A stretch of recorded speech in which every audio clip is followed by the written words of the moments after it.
Selam arkadaşlar. Bu videoda Buz Devri filminden Diego'yu yapacağız.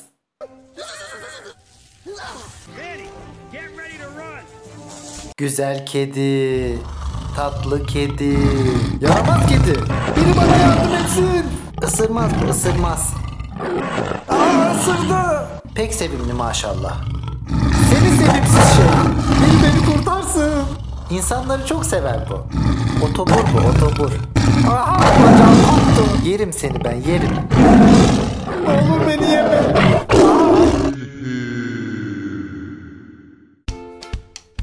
Öncelikle kağıt, kalem, silgi ve cetvelimizi alalım. Sonra figürün boyutunu belirleyelim. Onu çizelim. Referans çizgiler çekip önce arka, sonra ön tarafını çizelim. Figürcüye de hamur silgi kullanmak yakışır. 3 açıdan resimlerimiz tamam. Bunu duvara yapıştıralım. Artık çalışmamıza başlayabiliriz. Alüminyum folyo ile gövdemizin şeklini verelim. Bu biraz kuşa benzedi. Sonra polimer kille etrafını güzelce kaplayalım. Ve kontrol edelim. Bacaklar için gövdenin arka ve ön tarafını delelim. Bakır telimizi keselim. Arka tarafa geçirip yaklaşık bir şekil verelim. Ön tarafa da aynı şeyleri uygulayalım. Ve yine kontrol. Ne. Ön bacakların etrafını polimer kille kaplayalım.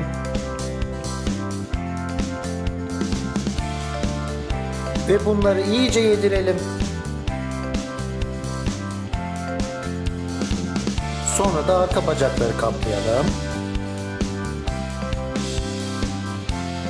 Bunları da iyice yedirelim.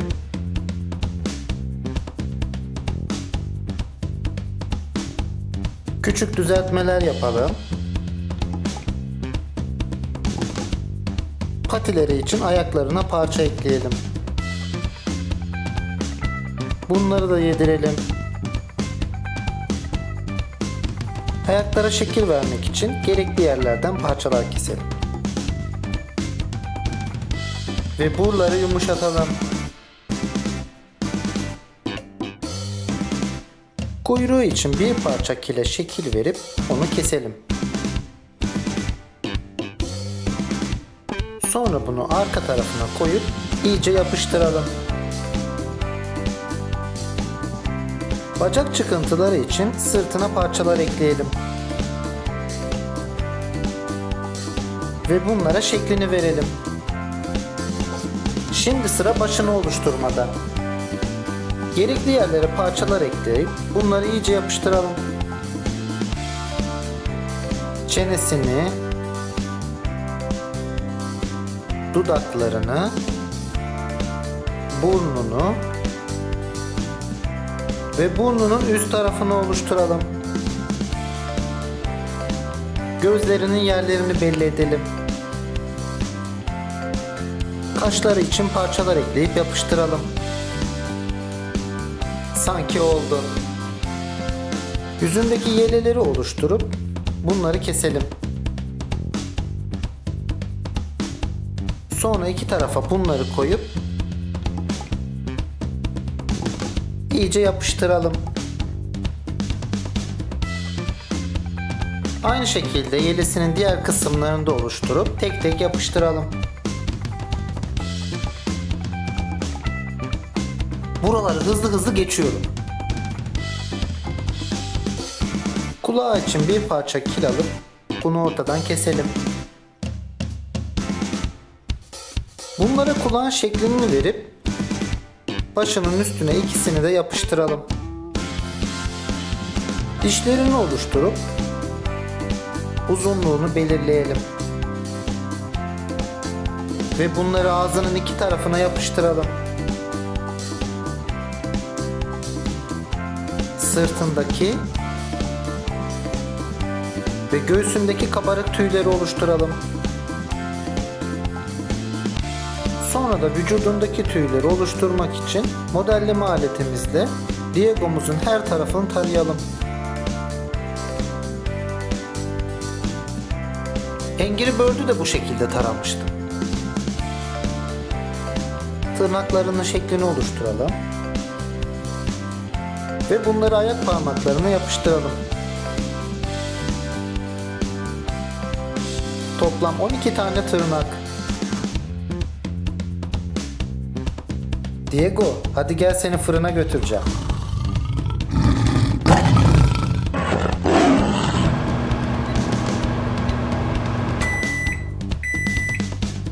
Diego fırından geldi. Hadi fırçaları elimize alalım. Öncelikle açık ten rengiyle başlıyoruz. Bu renkle vücudunun alt tarafını, bacaklarının iç tarafını, ağzının çevresini, gözlerinin çevresini ve yelelerinin uçlarını boyadım. Sonra kahverengiyle devam ettim. Bu renkle de gövdesini, bacaklarını, vücudunu, sırtını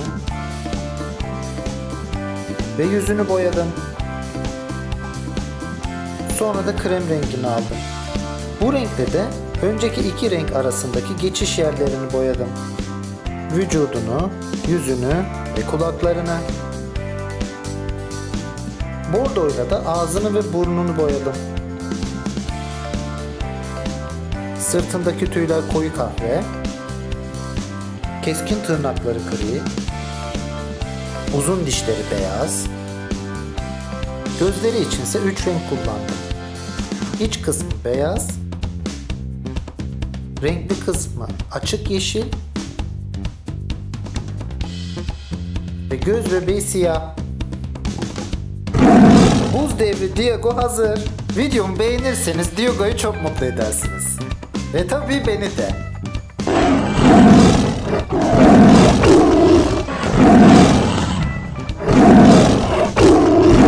Eğer hala abone olmadıysanız lütfen abone olun. Şuraya tıklamanız yeterli. Sakin Diego, sakin. Abone olurlar. Kanalda görmek istediğiniz figürü yorumlar bölümüne yazabilirsiniz. Hey maşallah be. Diego'lar. Durun. Başka bir figürde görüşmek üzere.